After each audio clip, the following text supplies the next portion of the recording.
종로가 옛날하고는 완전 딴판이죠. 거의 다 술 먹는 사람들이기 때문에 안에서 이제 술 먹다가 11시 되면 다 빠져나가니까 없어요.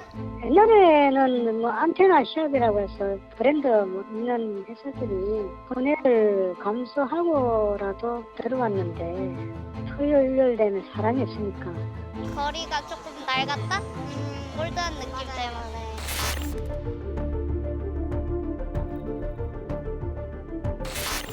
코로나19가 엔데믹으로 전환했지만 종로 상권의 회복은 아직 먼 이야기입니다. 작년에는 KFC 한국 1호점이 38년 만에 문을 닫아 종로 상권의 위기가 알려지기도 했었는데요. 한때 1등 상권이었던 종로구 관철동 젊음의 거리가 이제는 공실의 거리로 불리고 있는 실정입니다.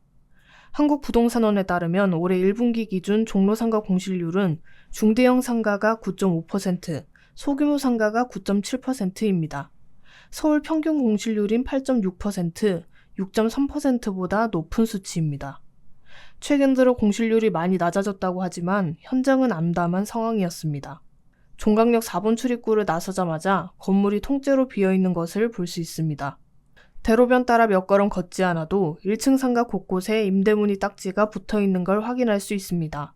7번 출구 앞과 11번 출구 앞도 마찬가지입니다. 통신사 매장은 물론이고 1층 매장이 연달아 텅 비어 있습니다. 통임대를 내놓은 건물도 많이 보입니다. 이곳은 종로 상권 중심인 젊음의 거리 입구입니다. 여기 있는 건물 1층은 원래 의류 브랜드 뱅뱅이 있던 자리로 유명했으나 6년째 공실 상태입니다. 전용 67평인 이 상가는 현재 보증금 6억, 월세 6천만 원의 매물로 나와 있습니다. 관철동은 조금 비싸요. 네, 월세가. 옛날에는 뭐 안테나 시업이라고 해서 브랜드 뭐 있는 회사들이 분해를 감수하고라도 들어왔는데 지금은 완벽하게 주 5일 상권이에요. 토요일 일요일 되면 사람이 없으니까 주 5일 장사에서 월세 내기가 빠듯한 거죠. 오래된 공실이 채워지지 않는 상황임에도 아직 종로의 상가 임대료는 높은 수준입니다. 종로 중대형 상가 평균 임대료는 평당 7만 8천 원으로 서울 평균 5만 2,200원보다 49% 높습니다. 하지만 임대료는 내려갈 생각을 하지 않습니다. 임대료를 내리면 건물의 가치가 떨어진다고 보기 때문인데요. 그렇기 때문에 특히 종로 대로변에는 오랜 시간 공실로 비어있는 상가들이 늘어나고 있습니다.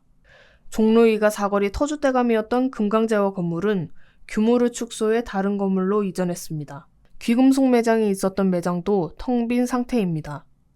결국 비싼 임대료를 감당할 수 있는 건 기업들 뿐, 종로 대로변에 있던 YBM 별관도 1년 넘게 공실이었다가 카페 브랜드 커피빈이 최근 오픈했습니다. 대로변에 비해 먹자골목은 그나마 공실이 덜한 편입니다. 임대료가 10배 더 저렴하기 때문인데요. 젊음의 거리 입구에서 100m가량 떨어진 곳인데 전용 79평이 보증금 1억 원에 월세 600만 원 수준입니다. 3층 임대인 것을 감안하더라도 6억에 6천만 원인 대로변 상가와 비교하면 입이 벌어지는 차이입니다.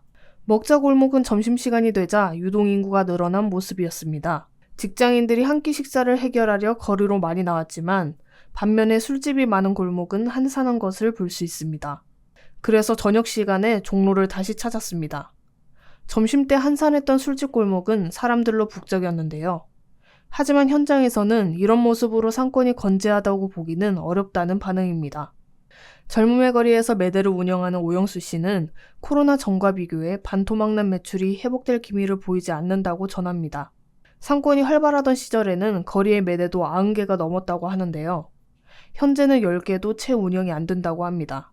점심과 저녁 때 반짝 몰렸다 사라지는 직장인들 말고는 수요가 전혀 없다는 겁니다. 많이 죽었죠. 그러니까 꾸준해야 되는데 점심때도 점심시간 때 딱 끝나면 유동인구가 없고 저녁 때도 거의 다 술 먹는 사람들이기 때문에 안에서 이제 술 먹다가 11시 되면 다 빠져나가니까 없어요. 종로가 옛날하고는 완전 딴판이죠.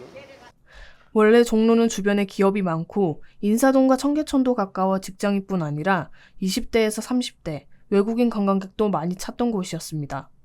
하지만 종로를 찾던 다양한 소비자들은 종로 대신 문화를 즐길 수 있는 광화문이나 특색 있는 맛집, 카페가 많은 익선동과 을지로로 떠난 지 오래입니다.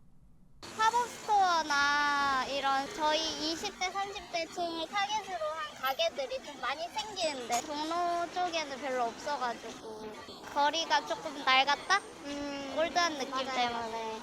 오히려 꾸준히 유동인구가 붐비는 을지로의 상가 평균 임대료가 종로보다 더 저렴한 상황입니다. 을지로의 평균 임대료는 평당 5만 1,000원으로 종로보다 낮습니다. 특색 있는 개인 창업가들이 임대료가 비교적 저렴한 곳에 터를 잡으니 젊은 소비자들도 뻔한 상권보다 힙한 상권을 찾게 되는 겁니다. 종로 학원가가 침체된 것도 이유 중 하나입니다.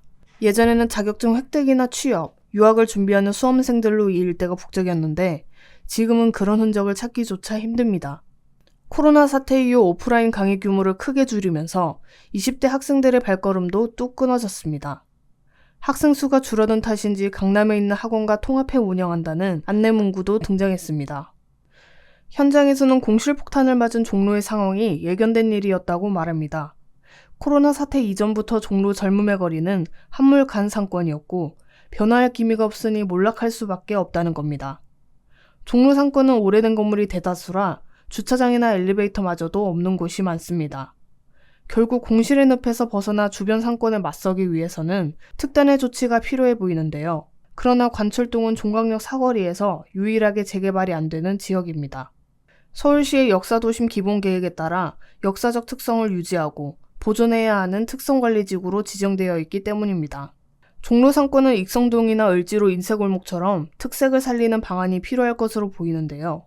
단순히 유명한 프랜차이즈 몇 개가 입점한다 하더라도 지금의 반짝 수요로 상권의 부흥기를 다시 맞이하기는 힘들 것이라는 전망이 많습니다. 방금 본 영상이 도움이 되셨다면 구독을 누르시고 더 많은 부동산 정보와 함께 하시길 바라겠습니다.